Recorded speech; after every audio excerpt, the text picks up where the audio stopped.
Bangko de Oro or BDO, FU. Pinaghirapan ko tong perang to. How sad is a mother has been working so hard for the sake of her child with disabilities. Guys, isa ako sa kanyang fans, isa ako sa followers niya. And then every day, I have been watching her video at super na-amaze ako dahil sa sobra niyang hardworking.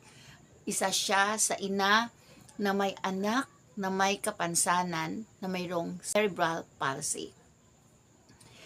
Alam natin na hindi ganun kadali maghanap buhay, lalo na sa ating mga ina na may anak na kailangan natin itataguyod ang lahangailangan nila.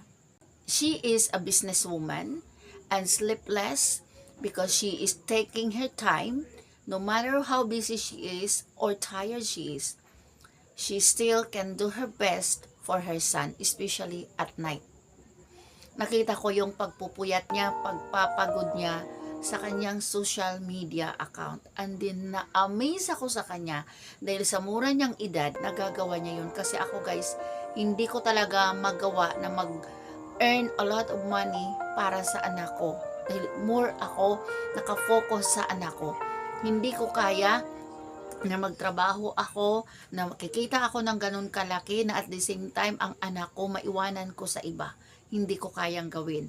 Tinitiis ko ang sitwasyon na ganito lang kasi ang importante sa akin, mamumonitor ko yung anak ko na may disabilities. Pero siya, na-amaze ako sa abilidad niya. Pero guys, nasabi ko na how sad she is today.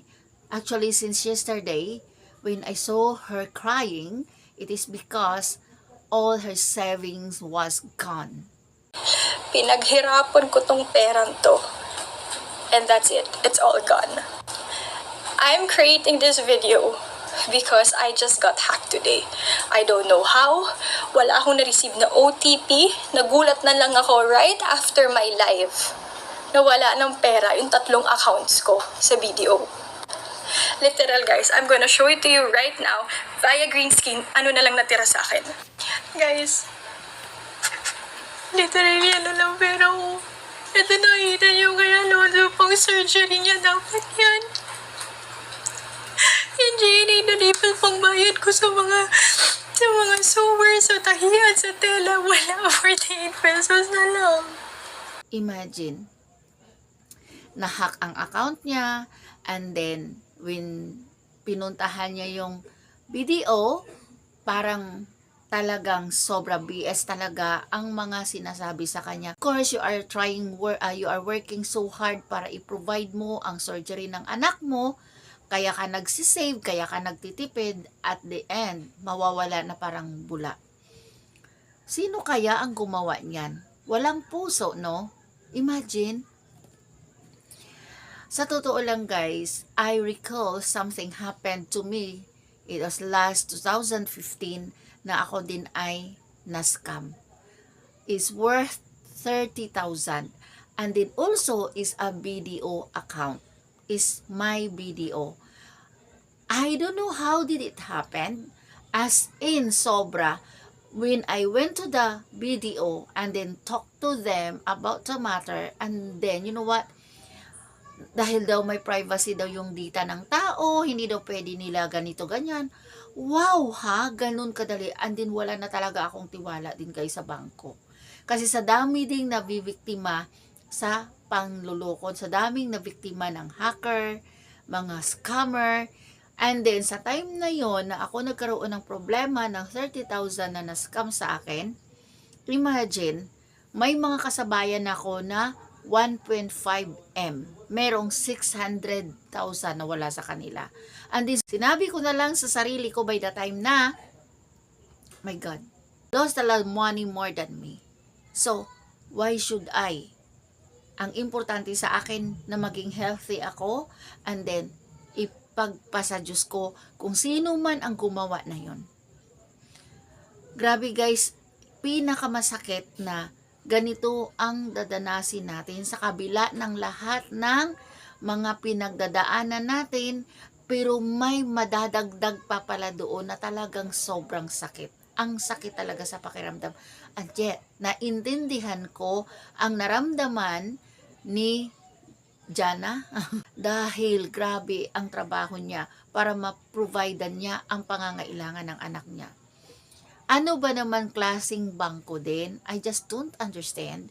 Why do you have this kind of system na after what happened, kung something happened in your account there or something happened to your money, they won't give you the exact reason and they will give you more stress. Imbis na kakalma ka, imbis sana na kahit papano gagaan-gaan ang pakiramdam mo kasi ikay nawalan, mas lalo ka pang maiinis at mai-stress din sa kanila. I swear. Kaya, sa totoo lang, mas maganda pa nga na hindi ka nalang magtago ng pera sa bangko. Alam niyo ba kung bakit? The bangko, they are the one who earning from you. Your money is not earning that much on that bank account. Kasi nga, malit lang naman talaga ang tinataas dyan, ilan lang, magkano lang, kapiranggot lang. Kung something happened dyan sa na-deposit mo, sa bank account mo, you will end into miserable. You will feel like really, hindi ganun kalaki ang assurance na ibibigay nila sa'yo na magiging safe ang pera mo. Diba? Pero saan ba natin ilalagay ang pera natin? 'Di ba? Sa dami namang mga tao nga na walang-wala. Yung mga tao na talagang walang naipon sa bangko, kung ang kita nila ay para lang sa pagkain nila, mas more pa sila yung binibless. Pero yung mga tao na maraming pera, lalo na yung mga taong may ginagawang hindi maganda, ay naku po. Lalo na yung mga taong hindi kontento kung anong meron sila. Titignan mo, hindi sila satisfied kung ano man ang sahod meron sila. Kung magkano man ang meron sila, talagang magnanakaw pa. Tayo mismo, ninanakawan, tayong taong bayan, ninanakawan pa. Wala na talaga tayong mapagkakatiwalaan dito.